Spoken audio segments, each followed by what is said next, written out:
Olá, meu nome é John Whitlam, eu sou professor nos cursos de pós-graduação de tradução de inglês, ensino de inglês, tradução audiovisual de inglês e língua inglesa e suas literaturas, tanto nos cursos EAD como nos cursos presenciais. Nesses cursos todos tem uma disciplina que se chama língua inglesa em nível avançado, que é comum, é uma disciplina comum a todos os cursos mencionados, e eu dou aula nessa parte do curso, eu dou aula de gramática inglesa. I'm English, so I also conduct my classes in English mostly. However, I also believe in comparing English grammar with Portuguese grammar, so I do also mention Portuguese and occasionally use Portuguese in my classes. This video today is a short sample of the kind of thing that we talk about in the classes, and I thought it might be of interest to you. Today I want to talk a bit about the verbs to come and to go. Now you probably think these verbs are very simple. Of course they are. They're two of the most basic verbs in English, and they correspond to vir and ir respectively.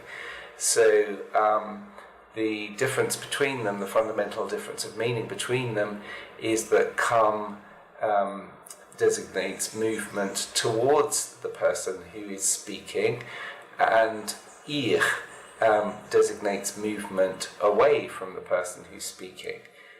It's exactly the same in Portuguese. Vir is movement towards the speaker, ir is movement away from the speaker. So it should be very simple because there are corresponding verbs in Portuguese, so it should be very simple to use the verbs come and go in English. However, there are a few differences in the way that come and go are used in the two languages, and there's a few peculiarities about the English verbs come and go, and that's what I want to talk about in this video. So first of all, let's think about the basic rule, which is that come is movement towards the speaker and go is movement away from the speaker. That's kind of the general rule, but there are a couple of cases in English where we don't exactly follow that rule. Let's have a look at some examples. The first case where English differs from Portuguese in the way that it uses come and go is that in English we use the verb to come when we talk about going to the place where the hearer is. Who is the hearer? Well, if you're having a conversation with somebody, the hearer is the person who you normally address as you. So if we look at these example sentences, I'll come over and see you tomorrow. Unfortunately, we won't be able to come to your party, but I did come to your wedding. Don't you remember? In these cases, the speaker, I or we, is talking about going to a place where the hearer either is now, or will be, or was at some time. And in English, when in those circumstances, we use the verb to come rather than the verb to go. In Portuguese, of course, in these cases, you would use the verb ir. So, I'll come over and see you tomorrow in Portuguese would be vou aí te visitar amanhã. Unfortunately, we won't be able to come to your party. In Portuguese would be infelizmente não vai dar para a gente ir na sua festa. But I did come to your wedding, don't you remember? In Portuguese would be mas eu fui no seu casamento sim, você não lembra? You can see that in these cases in Portuguese, you wouldn't use the verb vir, you would use the verb ir. Now, this rule applies in English, even if it's not actually you, the speaker, who is moving. As long as the movement is towards the hearer, the person you're addressing, then we use the verb to come. So if we have a look at some examples here, stand very still, there's a bear coming towards you. In this case, it's the bear that's moving, but because it's moving towards the person you're talking to, we use the verb come rather than the verb to go. In fact, in English, if you said there's a bear going, then there would be no need to worry, because going implies that the bear is moving away from the person you're talking to rather than towards them. Again, in this case, in Portuguese, you would have to use the verb ir rather than vir. So, fique muito quieto. Tem urso indo na sua direção. The second example here, did you find a technician to come and fix your computer? In this case, it's the technician who is going, but because the technician is going to the person who you are talking to, in English we use the verb to come. So in Portuguese, again, it would have to be the verb ir. Você achou técnico para ir consertar seu computador? And in the third example, John said he'd come and pick you up at the airport. It's John who's going to the airport, but because he's going to meet the person you're talking to, in English we use the verb come and not go. Again, in Portuguese you would have to use the verb ir here. So, o John disse que ia te buscar no aeroporto. Notice that in these sentences as well, it would be totally wrong in Portuguese to use the verb vir. So because there's this difference between the two languages, you need to take care to use the correct verb in English, because the influence of Portuguese will be encouraging you to make a mistake.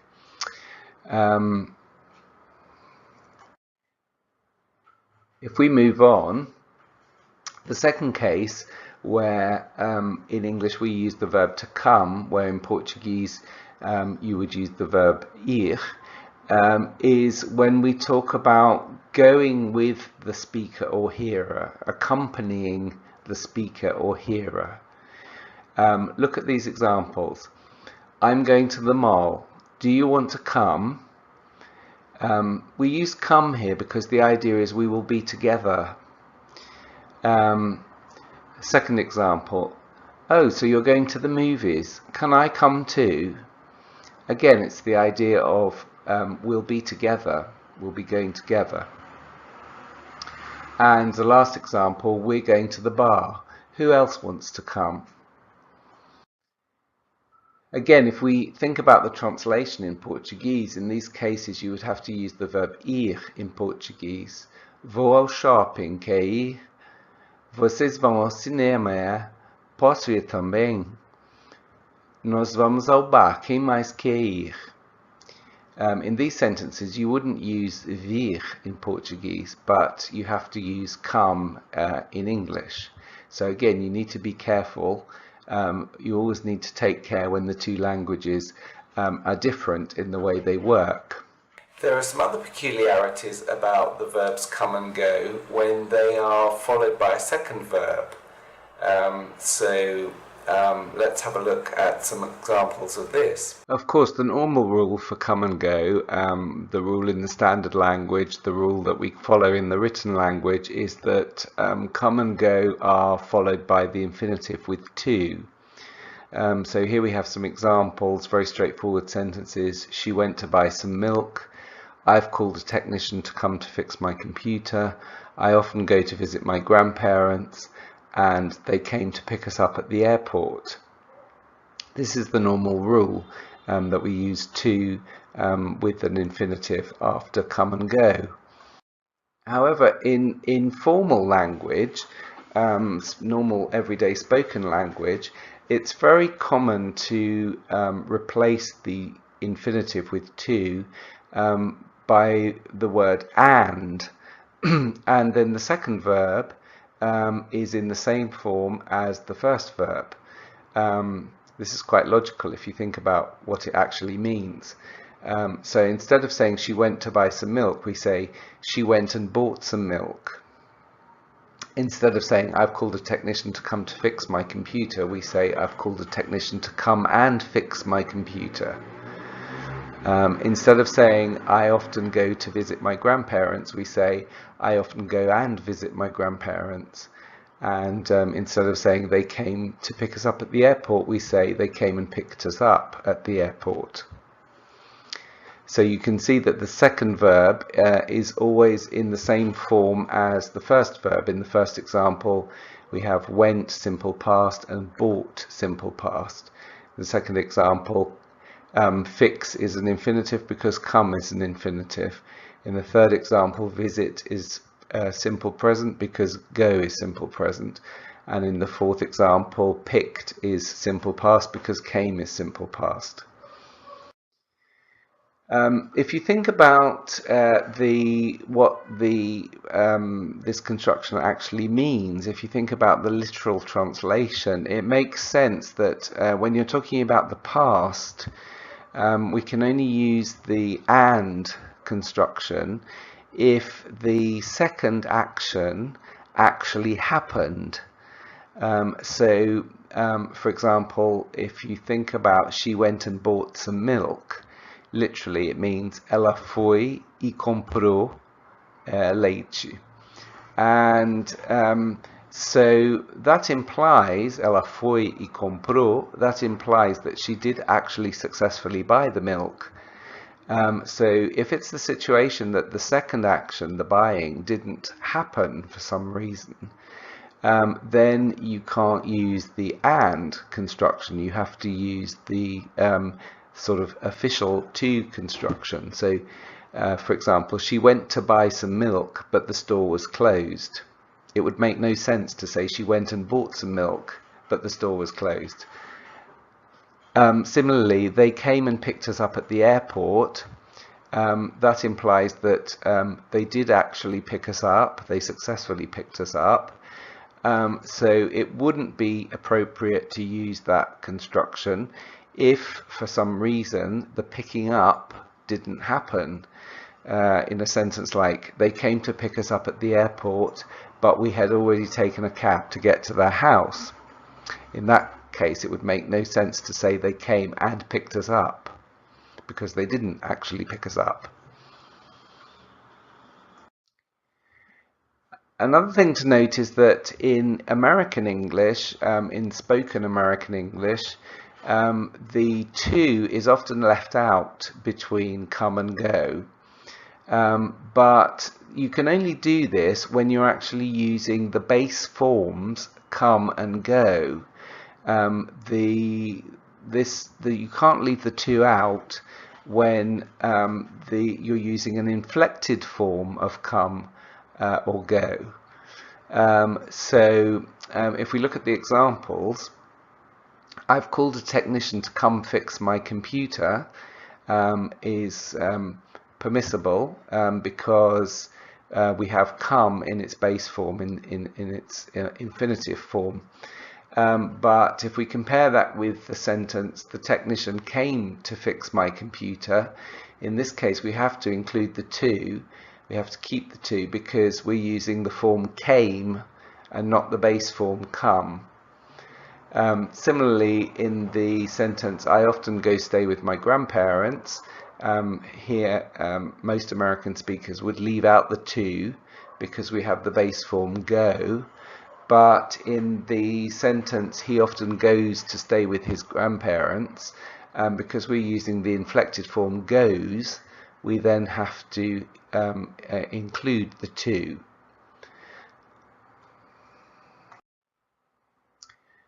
An interesting case is when we give orders or make requests, And in these cases, we always use and instead of to.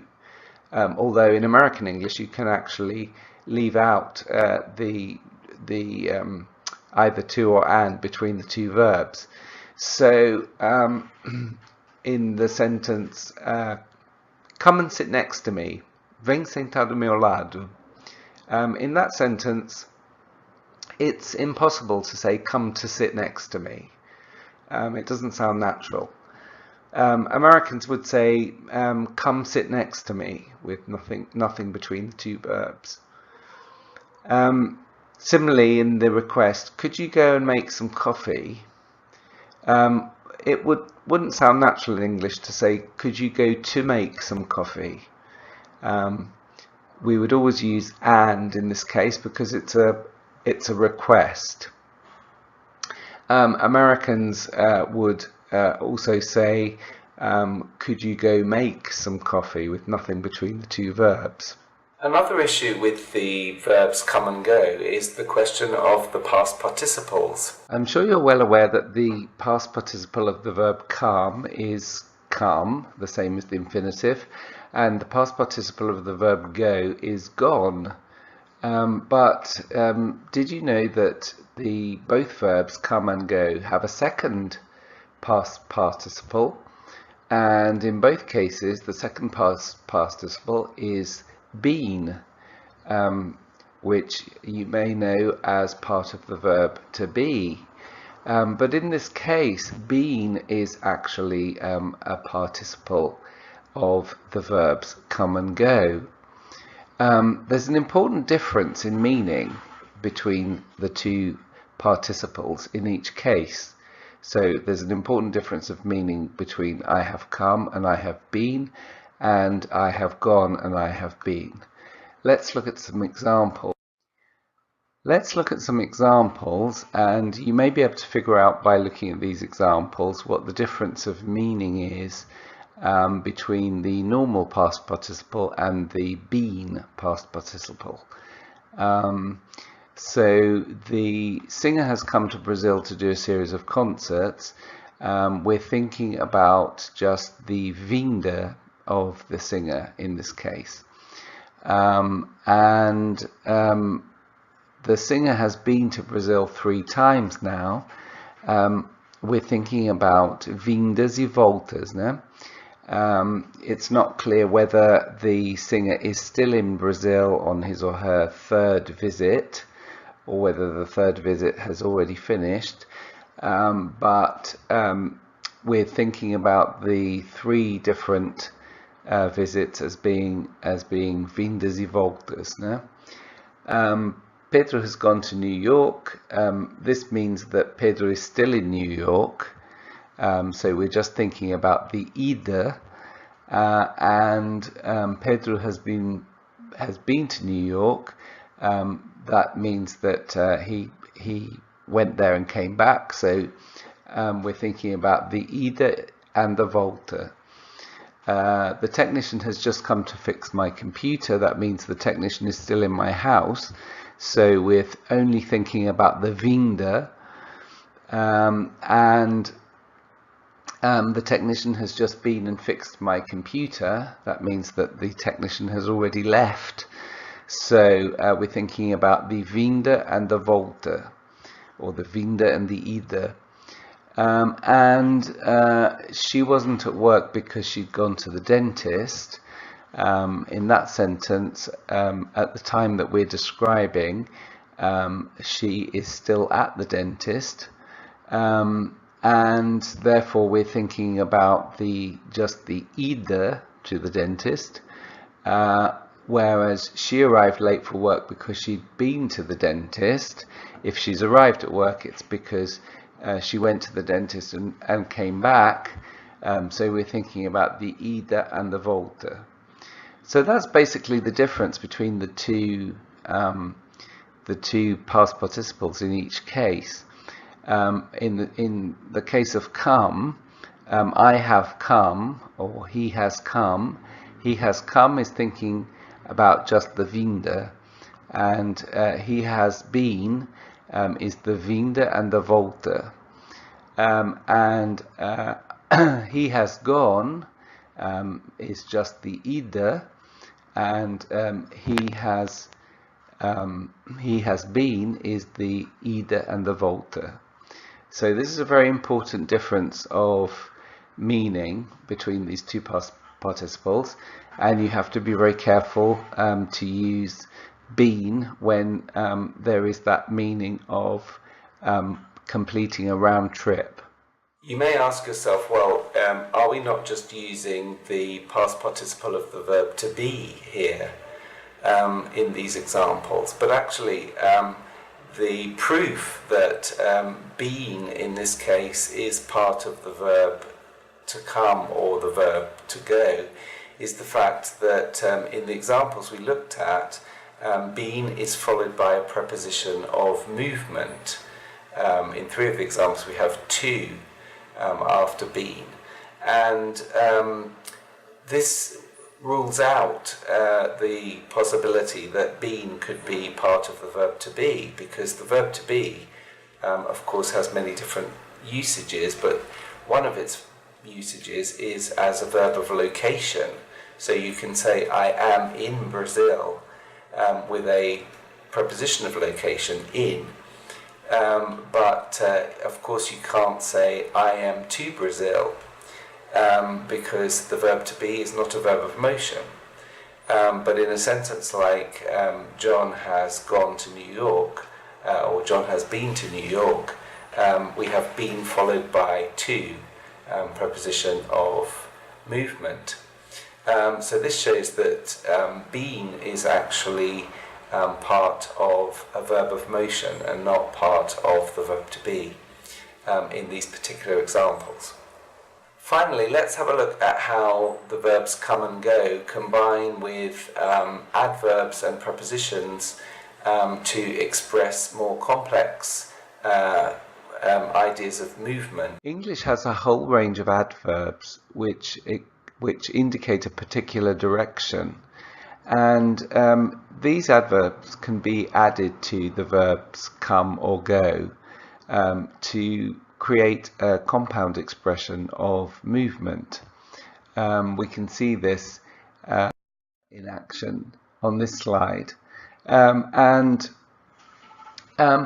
it's interesting that in Portuguese these same movements are normally expressed with a single verb. In Portuguese, normally the direction of movement is actually expressed within a single verb, whereas in English we tend to use adverbs to show the direction of movement. The other thing is here, of course, that each of these words in Portuguese, atravessar, voltar, passar, descer, etc., they can have 2 different translations in English, either with come or with go, depending on whether the movement is towards the speaker or away from the speaker. So the same criteria choosing between come and go still apply, but we have also an adverb of direction here in these examples. And also the exceptional cases that I talked about earlier on, about where in English we use come, where in Portuguese you have to use ir, they also apply in these cases too, where there is another direction adverb present. And in English we also have prepositions of direction, and so expressions incorporating a preposition of direction can be used in the same way as the adverbs. So we can combine come and go with these prepositional expressions, and you can see from the translations again that normally the direction is expressed in the verb in Portuguese, while in English the direction is actually expressed in the preposition in these examples here. In these types of expressions where we have an adverb of direction or a preposition of direction, we often replace the verbs come and go with the verb get. The verb get in English, when it's used as a verb of motion, it has the connotation of conseguir vir or conseguir ir. And so we tend to use it when we're thinking about the method of moving or the difficulty of moving or the ease of moving. And very often we use get with the verbs can or could when these verbs express possibility or physical ability. So if we look at the examples here, you can go out through the back door. Here we have the verb can, but because it's followed by go, we understand it to be can in the sense of you have permission, it's allowed. Whereas you can get out through the back door, we imagine it to mean that it's possible, it's physically possible to get out of the back door. The robber went into the store and held up the clerk. The robber went into the store means he simply walked through the door in the normal way, like everybody else does. The robber got into the store through an open window. Obviously that we have the implication of difficulty here, and we're also explaining how he got into the store.